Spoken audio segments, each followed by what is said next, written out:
Cornering on a dirt bike is a beautiful thing, my friends. A lot has to happen all at once to properly rail a corner, and I know it can be hard to remember all the steps. I'm going to break it all down for you guys and hopefully give you all a better understanding of cornering.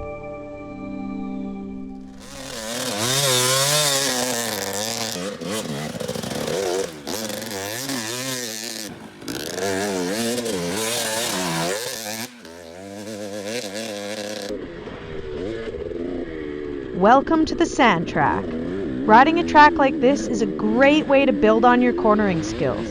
The sand track makes things tough, but at the same time, it'll make you a better rider. What doesn't kill you will only make you stronger, right? The first thing to remember in the sand is that you need to stay on the throttle. It's all about commitment in the sand, and that's what makes it difficult, especially when you're cornering. The trick to staying on the throttle while you corner is to use your clutch to control your forward momentum instead of using your throttle. This is something that is way easier said than done if it's not something you've done before. It'll definitely mess with your head until you start to get the hang of it. Using your clutch in the corners doesn't just apply to the sand either. It'll make you a faster and smoother rider in all corners once you learn how to do it properly. Now let's break things down into steps. Step number 1, sliding forwards on the seat. When you're coming into a berm or a rut, you want to move forwards on the seat. Having your weight farther forwards is what makes your front end more planted and controllable. There is much less chance of a washout when you get your weight forwards. Step number 2, the crack to crack method. Have your butt crack on the outside edge of the seat. This step is very important. This is what is going to allow you to lean the bike way over in the corner without washing out or falling into the corner. Just like being forwards on the seat, this gets your weight where it needs to be to keep the bike stable. Step number 3, elbows up.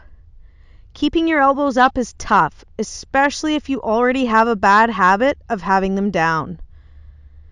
But this is very important because it puts you in a much more solid and stable position. You can absorb and handle bumps and impacts much better, as well as react more quickly to anything coming your way. As you pick up the speed, you're going to be braking harder into corners, and a weak body position with your elbows down simply won't work. Step number 4, push down on the outside foot peg with the ball of your foot. This gives you more traction and once again gets your weight exactly where it needs to be.